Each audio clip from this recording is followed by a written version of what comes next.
Baik, berhubung Pak Cepi Hakim sudah bergabung bersama kita langsung mulai aja. Bismillahirrahmanirrahim. Assalamualaikum warahmatullahi wabarakatuh. Waalaikumsalam. Selamat malam, salam sejahtera untuk kita semua. Semoga dimanapun teman-teman juris yang berada, teman-teman selalu dalam lindungan Tuhan Yang Maha Esa. Oke, baik teman-teman jurisian, perkenalkan nama saya Nur Khalifah, biasa disapa Olip. Di sini saya akan memandu jalannya acara kutu buku pas tuntas buku dengan judul Pelangi Dirgantara. Baik teman-teman, apa sih kutu buku itu? Nah, kutu buku ini merupakan program rutinan dari Lembaga Juris Police Institute. Di sini kita akan membahas berbagai buku. Jadi kita bakal kupas tuntas buku karya-karya tokoh-tokoh nasional maupun daerah. Untuk tema pada malam hari ini ataupun judul buku pada malam hari ini yaitu terkait dengan Pelangi Dirgantara. Yang mana Pelangi Dirgantara ini merupakan salah satu karya dari Bapak Cepi Hakim. Beliau merupakan mantan Kepala Satuan Angkutan Udara 2002-2025 dan sekarang merupakan founder dan chairman Pusat Studi Air Power Indonesia. Baik, halo selamat malam Pak Cepi.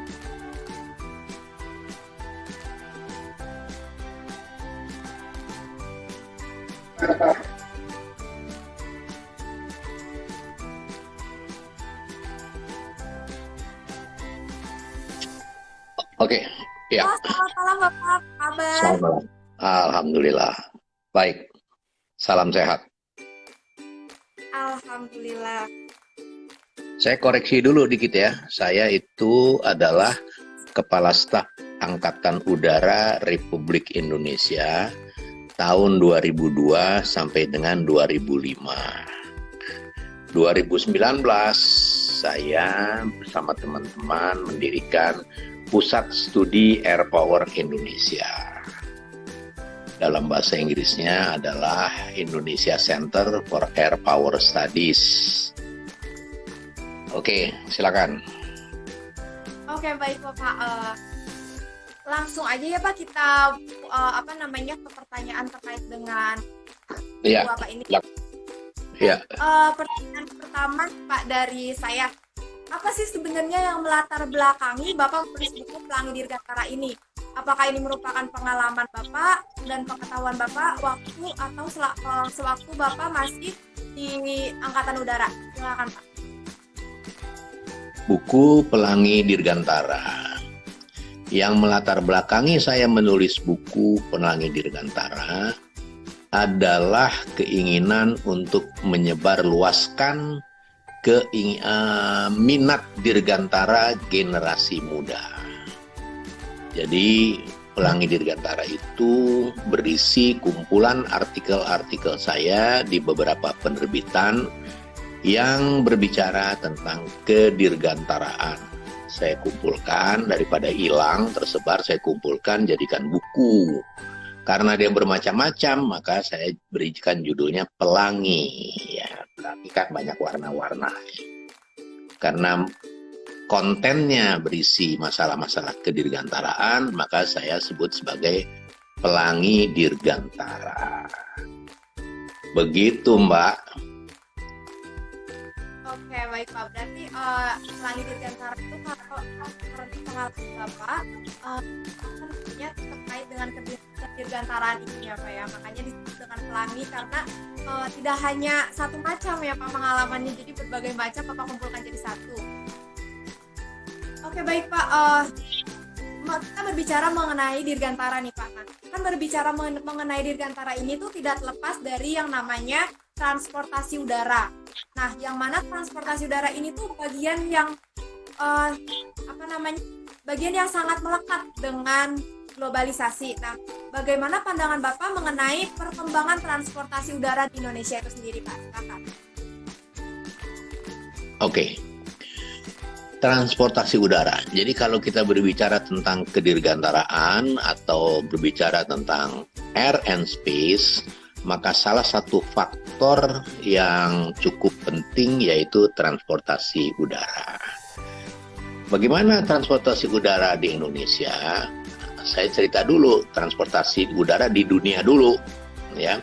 Transportasi udara di dunia baru mulai pada tahun 1903, yaitu pada tanggal 17 Desember 1903, Wright bersaudara berhasil menerbangkan pesawat terbang bermesin pertama di dunia. Dia hanya bisa terbang beberapa detik, beberapa meter jauhnya, beberapa kilometer per jam. Ya, sangat sederhana. 1903. Pada tahun 1969, ya, manusia sudah bisa berhasil mengirim manusia ke permukaan bulan. Manusia telah berhasil pada tahun 1969 menciptakan pesawat terbang yang kecepatannya 3 kali kecepatan suara. Ya. Ini saya ingin gambarkan bagaimana pesatnya kemajuan teknologi dirgantara dalam artian, dalam perspektif pembicaraan tentang transportasi udara. Jadi kalau kita berbicara tentang transportasi, ya, transportasi darat, transportasi laut, itu usianya sudah ratusan dan bahkan ribuan tahun. Tetapi transportasi udara itu baru 100 tahun lebih sedikit, ya. Tetapi jadi lihat, maksudnya adalah dia lebih muda. Dia transportasi udara itu adalah new kid on the block, ya. Transportasi udara itu adalah anak baru. Sebentar ya. Iya, baik Pak. Ya. Transportasi udara itu barang baru, ya. Kalau kita membandingkannya dengan transportasi darat maupun transportasi laut, itu sebabnya maka ahli transportasi udara itu masih sedikit, ya. Di dunia aja masih sedikit, apalagi di Indonesia. Jadi sampai pada pertanyaan tadi, bagaimana sih transportasi udara di Indonesia? Transportasi udara di Indonesia sudah cukup baik, tetapi masih banyak berhadapan dengan kekurangan-kekurangan, tantangan-tantangan yang biasa aja karena memang ahlinya masih sedikit. Di dunia aja masih sedikit, apalagi di Indonesia. Itu sebabnya transportasi udara di Indonesia masih banyak permasalahan-permasalahan yang kita hadapi. Demikian penjelasan saya tentang pertanyaan tadi. Oke, baik Pak. Berarti transportasi di Indonesia itu udah cukup baik ya Pak. Karena transportasi udara juga masih cukup mudah ukurnya dari transportasi darat maupun laut. Nah, jika melihat karya-karya Bapak, mulai dari buku yang Bapak tulis yang berjudul Langit Dirgantara, terus Berdaulat di Udara, Menjaga Ibu Pertiwi dan Bapak Angkasa, terus Tanah Air dan Udaraku Indonesia, dan masih banyak lagi karya Bapak yang tidak bisa saya sebutkan satu persatu. Di sini saya melihat Bapak orang yang sangat konsen akan ruang udara Pak, dan kedirgantaraan khususnya ya Pak. Nah, dari karya ini apa sih sebenarnya yang melatar belakangi Bapak menulis ruang udara dan kedirgantaraan, serta bagaimana pandangan Bapak mengenai ruang udara Indonesia nih Pak? Apakah sudah memperlihatkan kemajuan yang signifikan dari masa ke masanya? Silakan Pak. Ya, tunggu dulu, ini 2 pertanyaan nih berbeda nih. Pertanyaan pertama tadi apa? Kenapa saya concern, ya? Kenapa saya concern? Oke. Kenapa saya concern? Saya dari kecil senang dengan kedirgantaraan, ya. Dari kecil saya senang lihat pesawat terbang. Kemudian saya masuk Angkatan Udara. Saya menjadi pilot di Angkatan Udara. Saya berkesempatan, ya, di Angkatan Udara itu ditugaskan sebagai pilot di penerbangan sipil. Saya memperoleh kesempatan dan pengalaman untuk juga menerbangkan pesawat terbang sipil. Jadi sebagai pilot, ya, saya memiliki license sebagai military pilot dan saya juga memiliki license civilian, ya, air transport pilot license. Jadi saya sangat beruntung, saya senang dengan keudaraan, saya senang dengan kapal terbang, saya berhasil menjadi pilot, saya mendapatkan pengalaman sebagai pilot angkatan udara dan pilot penerbangan sipil. Ya. Itu sebabnya kemudian setelah saya di angkatan udara selesai dari masuk akademi, kemudian lulus sebagai letnan 2 dan saya berakhir dengan pangkat yang paling tinggi di angkatan udara dan juga pada posisi jabatan yang paling tinggi jabatan udara. Saya pensiun pada tahun 2005. Nah, saya punya tanggung jawab moral, ya. Di samping saya memang senang, memang saya punya perhatian yang besar, saya juga punya tanggung jawab. Saya memiliki cukup banyak pengetahuan dan juga banyak sekali pengalaman. Tanggung jawab ini adalah saya harus berbagi, ya. Dengan pengetahuan yang saya miliki, kemudian saya mengetahui bahwa bangsa ini masih kurang anak-anak muda yang mempunyai perhatian terhadap kedirgantaraan. Jadi saya bertanggung jawab untuk membantu meningkatkan minat dirgantara generasi muda. Kenapa? Karena dirgantara atau air and space adalah masa depan umat manusia. Air and space atau dirgantara adalah masa depan umat manusia. Itu sebabnya juga menjadi masa depan bangsa Indonesia. Kalau kita tidak mau ketinggalan dari bangsa-bangsa lain, kita harus tidak ketinggalan dalam kedirgantaraan. Ya, kalau kita ingin berdiri sama tinggi dan duduk sama rendah dengan negara lain, kita harus menguasai masa depan umat manusia. Kenapa masa depan umat manusia? Karena kalau manusia itu hidup di dunia ini sudah mengerti, ya, daratan itu sudah sampai di mana semua orang udah tahu.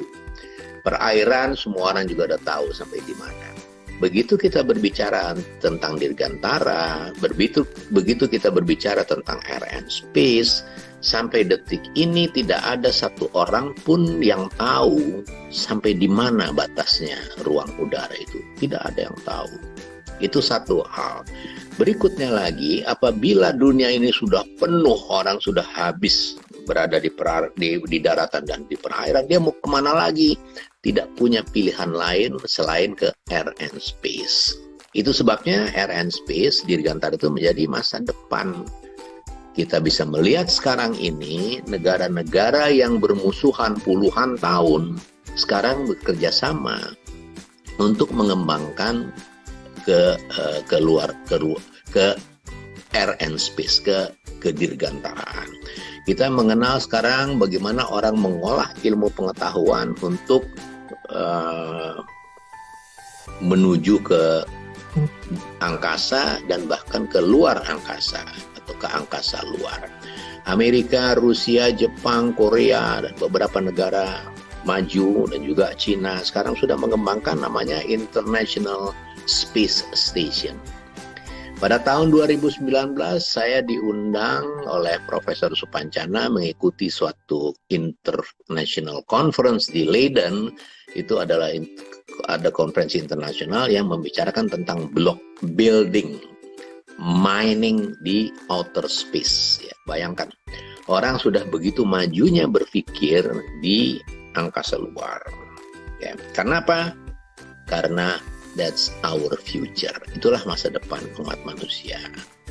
Jadi saya punya tanggung jawab besar, ya, untuk negeri ini, ya, agar anak mudanya senang dengan kedirgantaraan, sehingga banyak yang mau belajar ke kedirgantaraan, sehingga negara ini tidak ketinggalan di bidang kedirgantaraan, sehingga negara ini tidak ketinggalan dengan negara-negara lain. Ya, itu pertanyaan pertama. Pertanyaan kedua tadi apa ya? Tanggung tanggapan Bapak mengenai apa namanya penerbangan ruang udara, apakah dari masa Oke. pertama apakah Iya, untuk Jadi tadi satu hal ya, bahwa kita nggak boleh ketinggalan, gitu kan? Kenapa? Karena masa depan. Jadi kalau kita ketinggalan, ya kita tidak akan bisa berdiri sama tinggi dan duduk sama rendah dengan negara lain. Karena masa depan yang dirgantara itu udah kita tidak menguasainya, kita ketinggalan menguasainya. Bagaimana sekarang ini? Sekarang ini kita belum sepenuhnya memiliki perhatian yang cukup terhadap kedirgantaraan. Ya, saya sampaikan ini ya, catatan besar ini, Indonesia belum memberikan perhatian yang cukup terhadap kedirgantaraan. Ya, yang pertama adalah ruang udara, ya, ruang udara, wilayah udara teritorial kedaulatan Republik Indonesia itu belum dinyatakan sebagai wilayah kedaulatan negara di dalam konstitusi undang-undang dasar kita. Ya, walaupun undang-undang dasar kita, yaitu Undang-Undang Dasar 1945, sudah beberapa kali diamandemen, tetapi belum juga berhasil untuk mencantumkan wilayah udara Indonesia sebagai wilayah kedaulatan negara. Walaupun sudah ada tim dari Universitas Padjadjaran, ya, working group di Universitas Padjadjaran yang bekerja keras untuk membuat formula-formula tentang pentingnya wilayah udara kita itu dicantumkan sebagai wilayah kedaulatan di konstitusi kita, tetapi belum berhasil. Itu catatan pertama tentang bagaimana Indonesia melihat wilayah udaranya.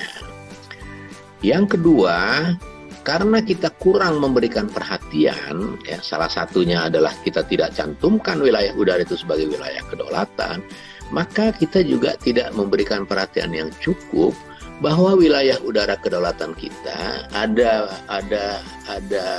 wilayah udara kedaulatan kita yang letaknya sangat strategis, akan tetapi tidak berada di bawah kekuasaan kita. Ya, ini sangat menyedihkan.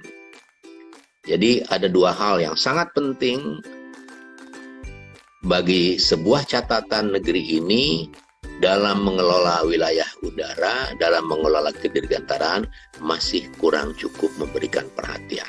Yang pertama, dalam konstitusi tidak dicantumkan sebagai wilayah kedaulatan. Yang kedua, ada wilayah udara yang sangat strategis, akan tetapi penguasaannya kita tidak berada di pemerintah kita atau tidak berada di otoritas pemerintahan Negara Kesatuan Republik Indonesia. Ya, itu gambar besar dari bagaimana kita kurang memberi perhatian. Yang ketiga, yang sangat penting juga, bahwa kita tidak memiliki institusi di tingkat strategis, di tingkat nasional yang mengorganize, yang mengelola tentang transportasi udara, yang mengelola tentang air and space, yang mengelola tentang kedirgantaraan. Sehingga kalau kita berbicara tentang penerbangan nasional saja, itu tidak ada lembaga institusi di tingkat nasional yang mengelolanya. Ya, itu sebabnya penerbangan kita banyak masalah yang sulit untuk bisa diselesaikan. Kenapa diperlukan sebuah institusi di tingkat nasional, di tingkat strategis untuk mengelolanya? Karena di bidang aviation itu dibutuhkan dua hal yang sangat penting, yaitu integrated way of thinking dan integrated way of action. Ya, jadi kalau kita berbicara tentang air and space, terutama kita berbicara tentang penerbangan, maka penerbangan itu memerlukan, ya, tuntutannya adalah integrated way of thinking, integrated way of action. Ya, kita harus ada pemikiran yang terintegrasi. Contoh sederhana, pabrik pesawat terbang, katakanlah yang paling populer, yang paling besar di dunia, yaitu Airbus dan Boeing misalnya. dia tidak bisa bekerja sendiri. Dia integrated way, ya. Tadi sudah saya sampaikan, saya garis bawahi, dia memerlukan kerjasama, dia memerlukan kolaborasi dengan pabrik-pabrik lain, dengan negara-negara lain. Kalau dia membuat pesawat terbang, dia butuh engine dari negara lain atau pabrik lain, sistem radarnya, segala macam semuanya. Diintegrasikan, yang memerlukan tadi integrated way of thinking, integrated way of action. Jadi 3 hal itulah yang menunjukkan bahwa negeri ini belum cukup, ya, belum memberi perhatian yang cukup terhadap hal-hal di bidang kedirgantaraan. Tidak ada misalnya di tingkat nasional Kementerian Keudaraan dan Penerbangan, misalnya Kementerian Koordinator Penerbangan dan Keudaraan, nggak ada. Sehingga semua jalan sendiri-sendiri, ya, yang ngurus airport sendiri-sendiri, yang ngurus maskapai penerbangan sendiri, semua sendiri-sendiri. Dan itu kita saksikan sekarang bersama-sama. Maka karena mereka sendiri-sendiri tidak integrated, maka mereka berhadapan dengan banyak hal juga karena sendiri-sendiri. Bikin airport yang triliunan rupiah ternyata nggak bisa dipakai, misalnya kayak begitu. Maskapai penerbangan yang pasarnya bagus, pendapatnya bagus, tapi kesulitan keuangan. Itu semua refleksi atau produk dari bagaimana Indonesia tidak menggunakan integrated way of thinking dan integrated way of action di bidang aviation, terutama atau di lingkup yang lebih luas di bidang kedirgantaraan. Tahun 50-an kita sudah punya misalnya Dewan Penerbangan. Ya, Dewan Penerbangan tahun 55 itu sangat fantastis. Kenapa? Karena sebagai sebuah negara kepulauan, Indonesia belum memiliki Dewan Kelautan, ya. Kepulauan aja, negara kepulauan aja, Dewan Kelautan ini belum ada, kita udah punya Dewan Penerbangan. Karena ketika itu visi leadership di tingkat nasional sudah melihat bahwa kalau kita menangani aviation, kalau kita menangani kedirgantaraan, kalau kita menangani air and space, kita memerlukan integrated way of thinking, integrated way of action. Sehingga di tingkat nasional harus ada yang mengelolanya, Dewan Penerbangan. Ya, kemudian berkembang menjadi Dewan Penerbangan Nasional, kemudian berkembang menjadi Depanri, kemudian berkembang lagi, hilang, lenyap dari permukaan bumi. Ya, sayang sekali itu. Ada 8 juga, kemudian juga hilang, tidak ada. Kemudian siapa yang mengelola? Nggak ada. Ya kan? Nggak ada yang mengelola di tingkat strategis. Yang mengelola dengan integrated way, ya. Itu yang harus dipahami bersama, bahwa selama kita tidak memiliki itu, maka kita akan sulit sekali mengatasi permasalahan transportasi udara, permasalahan tentang aviation, permasalahan tentang pengelolaan wilayah udara nasional, pengelolaan terhadap national security dalam konteks pengamanan wilayah udara kedaulatan Negara Kesatuan Republik Indonesia. Begitu, Mbak. Dan jadi apa namanya ya, Indonesia ini masih kurang ya Pak terkait dengan kedirgantaraan, kurang responnya maksudnya gitu kan. Apa namanya, bisa kita lihat dari konstitusinya aja secara tegas belum mengatur terkait dengan teritorial. Ya, nggak ada yang ngatur. Nggak ada yang ngatur. Kalau nggak ada yang ngatur kan berantakan, sederhana. Apa namanya, ketika kita berbicara ruang udara, pasti yang dijadikan rujukan itu undang-undang penerbangan. Seperti itu. Padahal di undang-undang penerbangan itu belum secara spesifik gitu bahas ruang udara. Undang-undang penerbangan adalah satu produk yang sangat genius, ya, satu produk yang sangat keren gitu loh. Ya.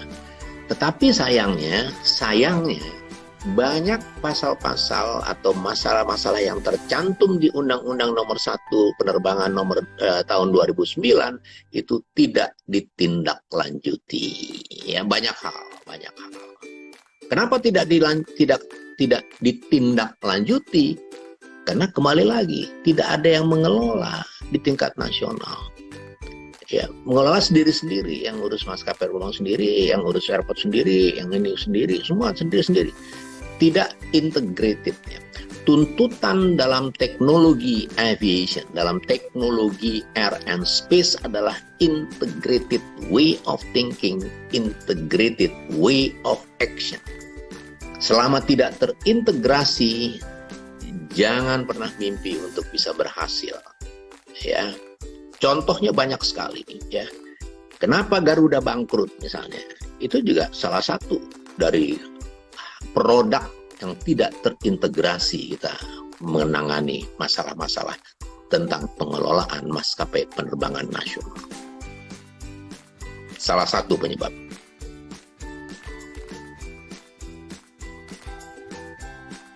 Baik Pak, menyambung tadi terkait dengan Garuda. Nah, ini ada pertanyaan juga dari saudari Saikonur Aziza. Izin bertanya Pak Cepi, fenomena kebangkrutan Garuda yang ada saat ini, apakah ini menunjukkan bahwa bangsa Indonesia tidak mampu dalam pengelolaan transportasi udara? Lalu upaya apa sih yang dilakukan pemerintah dan kita bagaimana? Silakan Pak Cepi.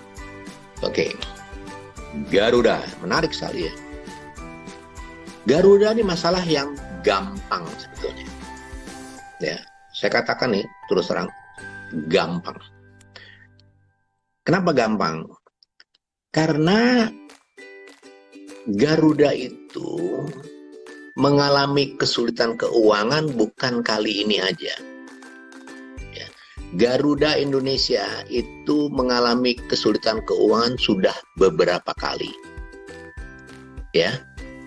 Hanya sekarang ini karena kesulitan keuangan yang dialami yang kesekian kali itu bersamaan dengan pandemi, maka dia menjadi persoalan besar. Andai kata tidak ada pandemi, saya percaya ini udah selesai. Kenapa? Karena setiap kesulitan keuangan yang dihadapi oleh Garuda, tindakan pemerintah yang terlihat di permukaan adalah bailout atau suntikan dana plus bongkar pasang manajemen. Ya. Bisa dilihat, kita bisa telusuri dari pertama kali, dari sepanjang sejarahnya. Garuda mengalami kesulitan keuangan. Kasih suntikan dana, manajemen diganti, jalan bagus. Ya. Kemudian bagus-bagus sekali berhasil menjadi the best ini, the best itu, on time performance, the best cabin crew, best ini, bintang 5, segala macam. Tapi terus pada satu titik dia mengalami lagi kesulitan keuangan. Suntikin dana lagi, ganti manajemen lagi, balik lagi. Sukses lagi, the best ini lagi, the best itu lagi, bintang 5, bintang 6, bintang 7, segala macam. Dan pada satu titik, kesulitan keuangan lagi. Dan itu terus bergulir. Itu namanya siklus yang berulang. Sekarang nggak bisa. Siklus itu nggak bergulir. Kenapa? Karena ada pandemi. Sekali lagi, kalau nggak ada pandemi, udah selesai lagi.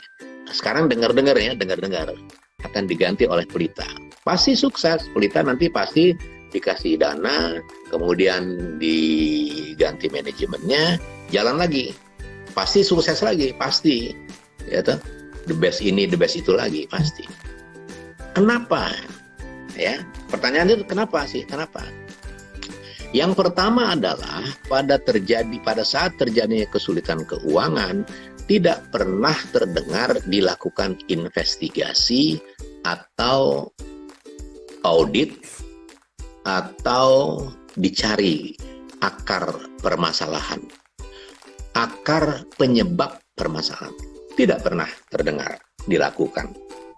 Ya, yang pernah didengar tuh, yang sering didengar adalah, oh ini karena markup, ini karena sewa Garuda paling mahal di seluruh dunia. Ini karena rezim yang dulu nyatut, korup dan sebagainya. Ya. Itu yang kelihatan. Ya. Sayangnya catatan-catatan itu tidak dilakukan penyelidikan. Ya. Contoh sederhana, sewa pesawat Garuda paling mahal se-dunia. Diumumin tuh, ada Bloomberg kalau nggak salah, dia bikin grafik. Waduh, mengerikan. Ya. Saya sampaikan di sini, sewa pesawat atau beli pesawat itu tidak bisa dibanding-bandingkan. Tidak bisa dibandingkan. Garuda beli pesawat 5 perak, maskapai lain beli pesawat 10 perak. Nggak bisa langsung otomatis berarti dia lebih mahal atau dia markup. Belum tentu. Bisa betul, tapi bisa salah. Kenapa? Karena orang membeli pesawat atau orang menyewa pesawat itu tidak beli pesawat kayak beli mobil, tapi dia membeli paket namanya. Paket itu saya beli pesawat atau saya sewa pesawat termasuk latihan apa enggak? Termasuk jaminan spare part apa enggak? Termasuk peralatan-peralatan yang dipilih oleh maskapai itu apa enggak? Banyak item-item yang sangat teknikal sifatnya yang menyebabkan harga itu tidak bisa dibandingkan apple to apple. Ya, jangan pernah mengatakan, jangan pernah memperoleh persepsi bahwa Garuda itu nyewa paling mahal dibandingin semua maskapai di seluruh dunia. Berarti dia korup. Belum tentu. Saya jamin belum tentu. Bisa benar, bisa salah. Kenapa? Tadi itu. Orang beli atau sewa pesawat itu nggak sama. Ada yang beli, katakanlah orang beli dengan ban serepnya, ada yang beli dengan ya, pelatihan supirnya dan sebagainya. Itu yang membuat harganya berbeda. Jadi tidak bisa dibandingkan. Jadi harus diselidiki. Bagus kalau kita mendapatkan indikasi, kalau kita mendapat sinyal-sinyal ya bahwa Garuda tuh banyak salah urus, antara lain sewanya kemahalan. Diselidiki dong, kenapa kemahalan?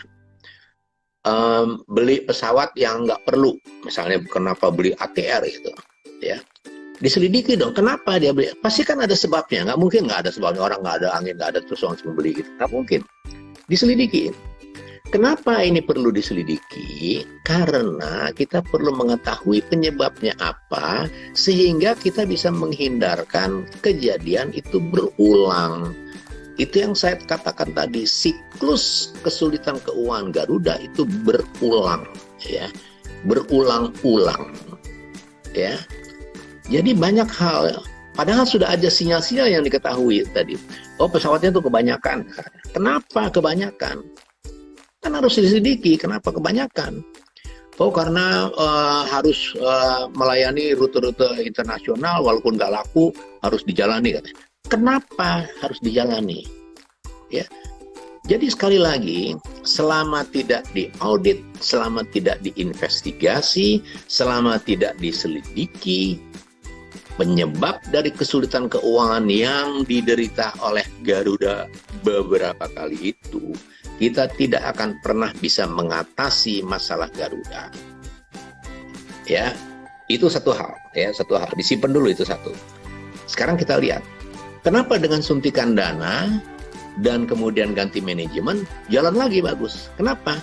Karena secara operasional kita punya orang yang jago-jago. Ya, pilotnya jago, teknisnya jago. Kita di lapangan tuh jago-jago semua. Jago-jago dalam pengertian kita memiliki personil yang world class. Kita memiliki personil yang well trained. Kita memiliki personil yang disiapkan untuk itu. Tahun 50-an Indonesia sudah melihat bahwa kedirgantaraan, bahwa penerbangan itu memerlukan SDM yang world class, yang well trained, yang internationally standard. Itu sebabnya kemudian dibangunlah Akademi Penerbangan Indonesia. Melatih pilot, melatih teknisi, melatih air traffic controller yang world class, yang internationally standard, yang well trained. Jadi dia jago-jago semua. Ya, jadi kalau di lapangan nggak usah diragukan, dia pasti sukses, dia pasti jago. Sayangnya adalah untuk manajemen airport business, airline business, kita nggak siapkan itu di satu akademi atau sekolah yang khusus untuk itu. Andai kata ada juga kurang. Andai kata ada juga orang-orang ini juga kemudian tidak terbina secara jenjang karier di bisnis airport dan di bisnis airline. Ya, kita tidak memiliki SDM lulusan sekolah yang disiapkan oleh negara kemudian ditugaskan. Pilot-pilot itu dilatih di Akademi Penerbangan Indonesia, ditugaskanlah dia menerbangkan pesawat-pesawat di Garuda dan di Merpati Nusantara Airlines. Tapi tidak ada orang yang SDM yang dilatih untuk manajemen airport dan manajemen bisnis airlines, kemudian ditempatkan dari jenjang yang awal sampai dia melangkah sampai tingkat top management. Kenapa hal ini diperlukan? Karena tadi teknologi penerbangan berkembangnya sangat pesat. Teknologi penerbangan sangat dinamis sehingga tim manajemennya dia harus dibekali pengetahuan yang cukup dan dia harus mempunyai pengalaman yang harus dijalaninya sehingga dia mengerti betul bagaimana mengelola sebuah airlines, dia mengerti betul mengelola sebuah aerodrome atau airport. Ya, tidak bisa. Jadi selama ini kan kita lihat, sorry to say, bahwa manajemen airline ini comot sana, comot sini, comot sana, comot sini. Di samping itu, dengan segala hormat dan respect kepada semua orang yang bertugas di situ, bahwa sebuah jajaran manajemen airlines itu memerlukan orang-orang tangguh yang mempunyai jam terbang yang cukup dalam mengelola airlines yang berhadapan dengan teknologi penerbangan yang sangat dinamis.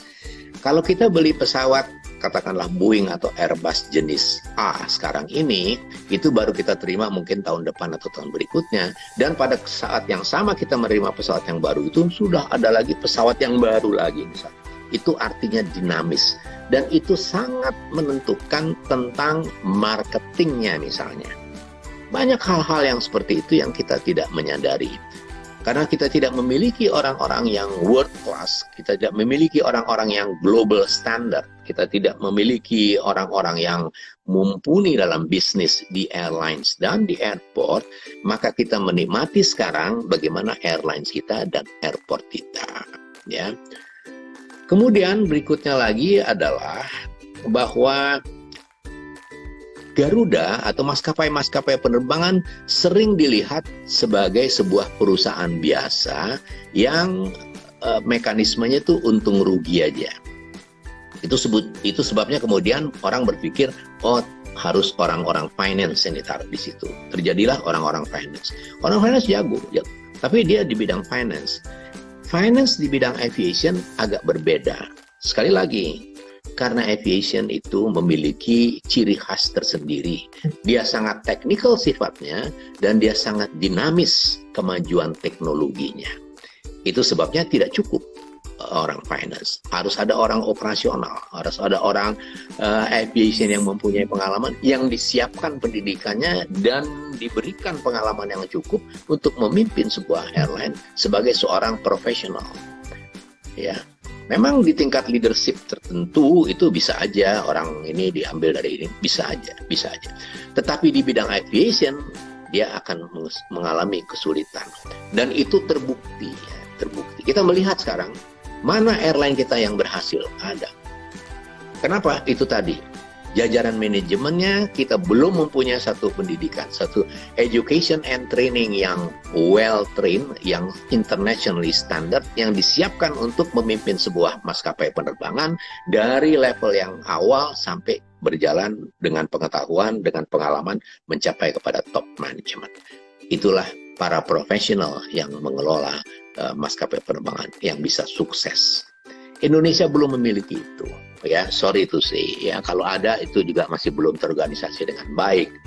Intinya adalah sederhana aja, gambar besarnya adalah kita mempunyai education and training yang cukup bagus dalam mengelola pilot, teknisi, air traffic controller. Tetapi untuk manajemen kita belum memiliki itu. Nah, hal-hal yang seperti ini kembali lagi karena dalam bidang aviation kita memerlukan integrated way of thinking, integrated way of action. Itu sebabnya kalau selama ini tidak diselenggarakan secara komprehensif, integral, maka kita jangan bermimpi untuk bisa sukses. Lanjut. Ya baik Pak, lanjut ke pertanyaan berikutnya ya Pak. Ada dari saudari Ana Farhani. Assalamualaikum Pak, saya mau tanya mengenai drone pesawat tanpa awak yang saat ini keberadaannya dapat mengganggu keamanan pertahanan saat drone difungsikan di udara. Bahkan drone bisa menjadi mata-mata. Sementara regulasi mengenai pesawat tanpa awak ini di Indonesia belum ada. Menurut Bapak, perlu nggak Indonesia membuat regulasi yang mengatur penggunaan drone? Silakan. Ya, drone adalah salah satu fenomena kemajuan teknologi penerbangan. Ya, jadi itu yang tadi saya katakan. Penerbangan itu sangat dinamis. Bayangin 1903 aja baru pesawat terbang bisa berhasil diterbangkan dengan jarak yang beberapa meter dan waktu cuma beberapa detik.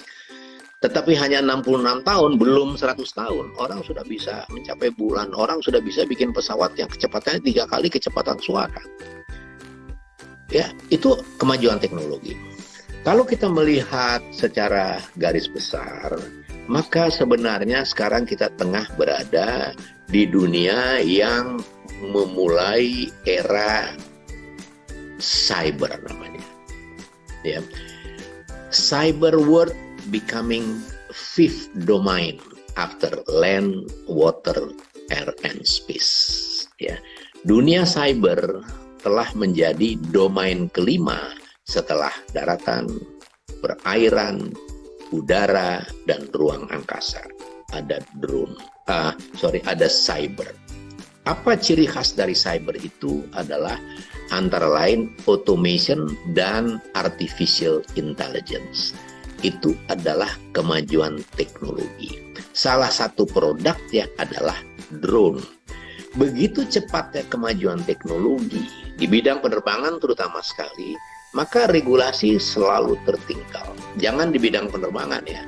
Waktu Gojek masuk aja kita belum ada regulasinya. Ya. Itu sebabnya sekali lagi kita harus memberikan perhatian yang cukup di bidang air and space. Kenapa? Karena dia adalah masa depan umat manusia, karena dia adalah anak baru tetapi mempunyai mekanisme perkembangan teknologinya yang sangat cepat yang harus dicermati benar-betul. Apabila tidak, kita ketinggalan. Dua hal di bidang kedirgantaraan yang sangat penting yang menjadi gengsinya atau martabat negara besar terutama yang luas, yang berpenduduk banyak, apalagi kita berbentuk kepulauan, itu kita harus memberikan perhatian minimal kepada industri penerbangan yang terdiri antara lain airline dan aircraft manufacturer, maskapai penerbangan dan pabrik pesawat terbang. Selama kita tidak mau memulai ini, selama kita tidak mau membuat roadmap industri penerbangan nasional, selama kita tidak mau membuat long-term strategic planning di bidang air and space, maka selama itu kita akan berhadapan dengan banyak masalah dalam perkembangan penerbangan yang implementasinya antara lain air transportation system atau sistem transportasi udara. Jaringan transportasi udara nasional adalah jantungnya, adalah oksigennya, adalah pembuluh darahnya sebuah negara yang sebesar Indonesia, yang bentuknya kepulauan, yang sebagian besar berwujud pegunungan. Kita boleh bikin tol darat, kita boleh bikin tol laut, selama tidak ada perhubungan udara, maka kita akan berhadapan dengan banyak kesulitan. Begitu.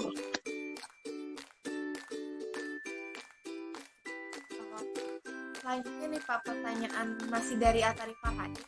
Izin bertanya satu hal lagi Pak, mengenai versi Tempura yang sampai saat ini belum ada pengambil alihan oleh pihak Indonesia. Bukankah dengan belum diambil alih Indonesia, bagaimana menurut Bapak? Ya, jadi sekali lagi dalam hal ini kita harus bisa melihat Dirgantara Indonesia, Air and Space Indonesia, wilayah udara kedaulatan Indonesia itu sebagai juga sumber daya alam dalam tanda petik. Ya, sumber daya alam yang harus dikelola untuk sebesar-besarnya kesejahteraan rakyat. Ya, itu harus intinya itu. Sumber daya alam wilayah udara besar untuk mensejahterakan rakyat.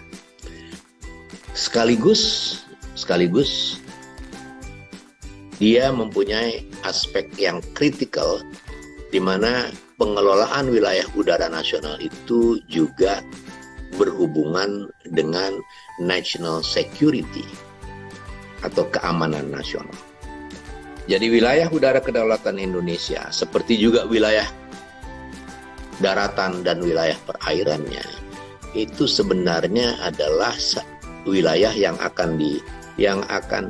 dipergunakan oleh negeri ini untuk dua hal dalam perspektif mengelolanya untuk national prosperity, ya, untuk kemakmuran, dan juga harus dikelola dalam perspektif national security atau keamanan nasional. Nah, FIR adalah bagian dari aspek national security. Kalau ditanya tentang FIR Singapura ini, saya nggak punya waktu yang cukup untuk bisa menerangkan di sini, ya. Tapi intinya sederhana sekali, sudah ada keluar instruksi Presiden pada tahun 2015 agar mengambil alih FIR Singapura kembali menjadi wilayah udara kedaulatan Indonesia. Jadi sekarang kalau ada pertanyaan mengapa itu belum selesai dan sebagainya, jangan tanyakan kepada saya juga nggak tahu. Tapi yang penting yang saya ketahui bahwa pemerintah dalam hal ini Presiden Republik Indonesia sudah mengeluarkan instruksi untuk itu. Sejauh mana instruksi itu dijalankan atau prosesnya sudah sampai mana, saya tidak tahu atau belum tahu. Hanya terdengar sayup-sayup bahwa itu memang dalam proses untuk mengambil alih. Demikian. Oke, baik Pak. Silakan kepada teman jurisian yang lain yang ingin bertanya. Mumpung waktu kita masih ada sekitar 5 menit lagi. Ya, silakan. Teman-teman boleh langsung klik di kolom komentar atau di kolom pertanyaan ya. Untuk yang ingin bertanya. Oh ya, di sini juga yang bertanya akan mendapatkan door prize buku ya Pak ya. Ya, saya sediakan 2 buku tuh. Silakan nanti tinggal suruhan orang ambil di rumah saya. Pelangi Dirgantara. Baik Pak. Ayo teman-teman jurisian yang ingin bertanya terkait dengan karya beliau terkait dengan Pelangi Dirgantara ataupun pertanyaan mengenai ruang udara dan kedirgantaraan. Silakan teman-teman.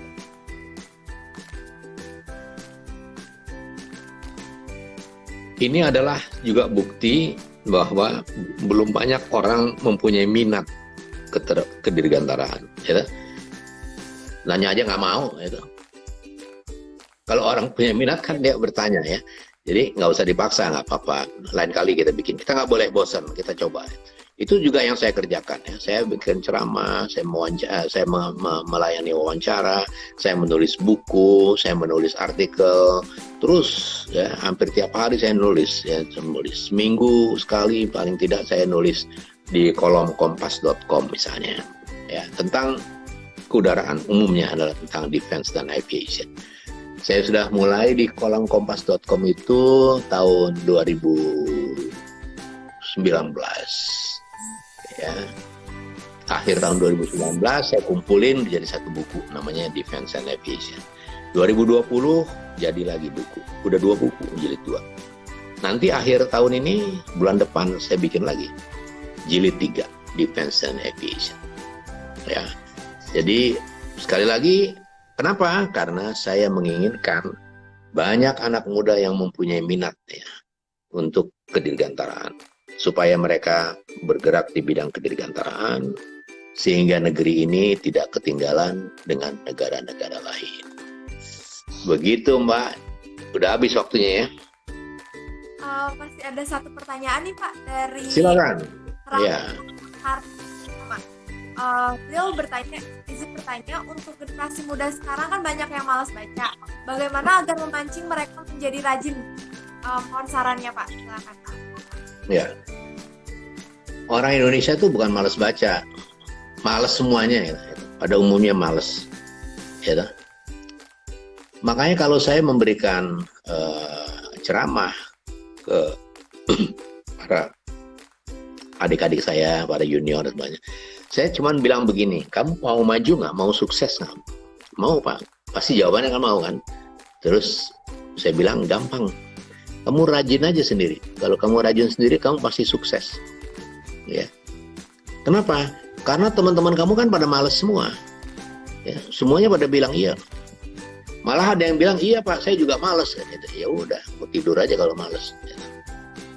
Itu adalah tantangan besar bagi kita, bahwa kita tuh males. Ya. Males. Saya juga males, tapi saya berusaha melawan males. Ya. Saya berusaha untuk merdeka. Saya berusaha untuk bebas dari kemalasan. Ya, itu sebenarnya males. Orang nulis males, baca males. Nah, saya paksa menulis. Karena saya paksa menulis, kan saya harus membaca apa yang saya tulis kalau saya nggak punya pengetahuan. Ya, orang nggak bisa nulis. Kenapa nggak bisa? Wah, nggak bisa nulis Pak, saya kan orang lapangan misalnya. Bukan orang lapangan atau bukan lapangan. Nulis itu kepala kita tuh ada isinya nggak?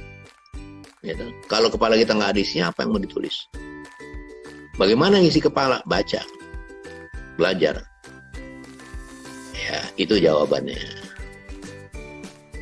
Oke? Baik Pak, mungkin kita karena waktu kita juga tinggal 2 menit Ya, lagi. terima kasih banyak. Ya, baik Pak, terima kasih. Untuk terakhirnya, mungkin Bapak bisa closing dulu Pak. Silakan. Oke, jadi saya menyampaikan terima kasih ya, mendapat kesempatan di wawancara IG Live ini, bagus sekali ya, bagus sekali.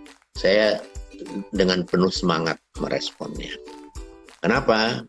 Karena ini bagian dari apa yang ingin selalu saya kerjakan, yaitu meningkatkan minat dirgantara di Indonesia.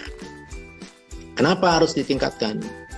Karena kita tidak boleh ketinggalan di bidang kedirgantaraan negara lain. Kenapa kita tidak boleh ketinggalan? Karena kedirgantaraan adalah masa depan umat manusia. Jadi bagaimana? Jadi kita harus di depan, kita harus berjuang di kedirgantaraan. Kita harus memiliki kemampuan yang cukup, yang setara dengan negara-negara lain di bidang kedirgantaraan. Apabila tidak, kita menjadi bangsa yang tertinggal. Kita menjadi bangsa kuli atau kulinya bangsa-bangsa. Jadi jangan mau jadi kuli, ya. Kita harus jadi bos di rumah kita sendiri. Sekali lagi saya menyampaikan terima kasih. Sekali lagi saya sampaikan pesan para banyak anak-anak muda, generasi muda bangsa. Ayo, mari kita geluti kedirgantaraan nasional. Nenek moyangku orang pelaut, tetapi anak cucuku adalah insan dirgantara. Karena dirgantara adalah the future of humankind. Kedirgantaraan adalah masa depan umat manusia. Demikian, terima kasih banyak. Maaf apabila ada hal yang kurang berkenan di hati. Baik Pak Cepri Hakim, terima kasih banyak Bapak. Terima kasih atas ilmunya. Terima kasih. Sama-sama. Ya, semoga ilmunya bermanfaat untuk kita semua, untuk teman-teman jurisian. Dan semoga waktu dan ilmu yang Bapak berikan kepada kita, Bapak diberikan pahala oleh Tuhan Sampai. Pahala oleh Tuhan. Amin. Amin. Semoga Bapak juga sehat dan selalu Bapak dan tim selalu dalam keberkahan. Oke, baik teman-teman jurisian, mungkin cukup sekian terkait dengan acara buku ini, kupas tuntas buku Pelangi Dirgantara. Jangan lupa teman-teman untuk follow Instagram kita di @jurispolisinstitute dan juga follow YouTube kita di jangan lupa like, comment, and subscribe YouTube kita Jurispolisinstitute. Dan teman-teman boleh DM ataupun chat ke WhatsApp kita yang ada di video. Teman-teman mungkin ingin menyarankan buku apa lagi nih yang harus kita bedah, yang harus kita kupas tuntas gitu kan. Mungkin saya Nur Khalifah di sini selaku pemandu acara Kutuk Buku pada malam hari ini pamit undur diri. Apabila banyak kesalahan mulai dari perkataan atau penyampaian informasi kepada teman-teman jurisian, saya dan Lembaga Jurisprudensi Institute mengucapkan mohon banyak-banyak minta maaf pada teman-teman. Sekian dan terima kasih. Billahi taufiq wal hidayah. Wassalamualaikum warahmatullahi wabarakatuh. Semoga teman-teman jurisian dimanapun teman-teman berada, teman-teman selalu sehat dan sukses selalu. Selamat malam dan selamat istirahat. Selamat malam Pak Cepi. Selamat malam, terima kasih.